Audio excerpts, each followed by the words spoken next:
Hello साथीहरू, हेर्नुहोस् है, तपाईँहरू पनि कतै जानु हुँदैछ भने चाहिँ तपाईँले चाहिँ आजको राति भोलि कहीँ जानु हुँदैछ, केही पार्टीसाटी छ भने चाहिँ यो प्याक लगाउन सक्नुहुन्छ है। प्याक लगाउँदा चाहिँ तपाईँले अगाडिको दिन लाउनु भयो भने चाहिँ भोलिको दिनमा एकदमै राम्रो रिजल्ट हुन्छ। यो प्याक चाहिँ तपाईँको यो प्याकले चाहिँ एक्ने पिम्पल्सको लागि एकदमै राम्रो काम गर्छ। फेरि भएन पिगमेन्टेसनको लागि पनि काम गर्छ, स्किन टाइटनिङको लागि पनि काम गर्छ है। यहाँ चाहिँ के लगाएको जे लगाएको छु, हुन त मैले पहिला पनि यसको भिडियो हालिसकेको छु, कतिजनाले त हेरिसक्नु भएको होला है। अनि भिडियो अन्तसम्म हेर्नुभयो भने चाहिँ तपाईँले थाहा हुन्छ। भिडियो नहेरिकन तपाईँहरूले फेरि कमेन्ट गर्नुहुन्छ, मेसेज गर्नुहुन्छ है। यो प्याक लगाएर चाहिँ तपाईँले अभियसली सुकुन्जेल राख्नुपर्छ। जुन प्याक चाहिँ तपाईँको खस्रो हुन्छ त्यो चाहिँ तपाईँले सुक्नुभन्दा अलिकति अगाडि नै पानीले भिजाएर मजाले स्क्रब गरेर चाहिँ वास गर्नुपर्ने हुन्छ। तर यसलाई चाहिँ मजाले सुकाएर स्किनलाई पनि टाइट हुन दिनुपर्छ, ओपन पोर्सलाई पनि यसले स्ट्रेङ्थ गर्ने काम गर्छ है। हेर्नुहोस् है, यतिको कन्सिस्टेन्सी बनाउनुपर्छ, एकदमै राम्रो हुन्छ। प्याक लगाएपछि चाहिँ इभिनिङमा लगाउनु भयो भने चाहिँ तपाईँले लगाएर वास गरिसकेपछि चाहिँ तपाईँलाई मोइस्चराइजर लगाएर सुत्दा एकदमै राम्रो हुन्छ होइन।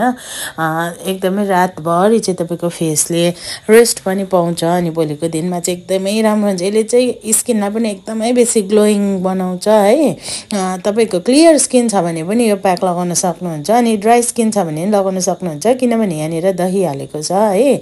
अमिलो दही चाहिँ होइन, एक रातहरूको दही, 2 रातहरूको दही, अमिलो नभएको दही चाहिँ तपाईँ लाउन सक्नुहुन्छ।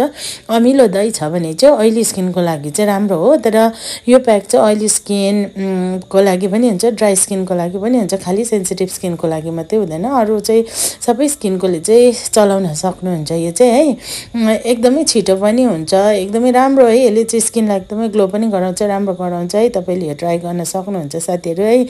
मैले चाहिँ पहिल्यै बोलेरै भिडियो गरेको थिएँ है, तर कतिवटा नमिलेर चाहिँ मैले फेरि पछाडि भोइस ओभर गर्दैछु है। त्यसको लागि चाहिँ अब यो प्याक बनाउँदा चाहिँ सबैभन्दा पहिला के चाहिन्छ भन्दाखेरि चाहिँ यहाँनिर चाहिँ मैले 1 चम्चा मुल्तान मिट्टीलाई लिएको छु है। हेर्नुहोस् है, मुल्तान मिट्टी हो, बेसी प्याकेटहरू देखाउनु मिल्दैन, त्यसले गर्दाखेरि चाहिँ मैले 1 चम्चा मुल्तान मिट्टीलाई लिएँ। अर्को चाहिँ मैले सानो 2 रुपियाँ गर्ने कफी है, एक प्याकेट कफीलाई लिएको छु। अनि अब यो सँगसँगै एकदमै राम्रो हाम्रो स्किनको लागि चाहिँ अर्को कुरा चाहिँ के हो भन्दा चाहिँ यो चाहिँ दही हो है। यो दही चाहिँ एकदमै राम्रो हाम्रो स्किनको लागि। तपाईँहरू जसले रेमेडीहरू मनपर्छ है, तपाईँले के ट्रिटमेन्ट गर्नु हुँदैछ स्किनको लागि भने चाहिँ तपाईँले दही चाहिँ राख्न सक्नुहुन्छ। यसरी दहीलाई यो 3टा कुरालाई चाहिँ मिलाएर चाहिँ तपाईँले एकदम मजाले यसलाई मिक्स गर्नुपर्ने हुन्छ। अन्त चाहिँ आफ्नो फेसमा चाहिँ लगाउनुपर्छ। यो चाहिँ एकदमै पतला पनि बनाउनु हुँदैन, एकदम गाढा पनि बनाउनु हुँदैन, ठिकैको है। मजाले आफ्नो स्किनमा चाहिँ ल्याप लागोस् न, हो त्यस्तो खालको बनाउनुपर्छ है। हेर्नुहोस् है, मैले चाहिँ आइसिङ गरेको थिएँ, त्यसले गर्दा चाहिँ मेरो स्किन आज रातो भइराखेको छ है।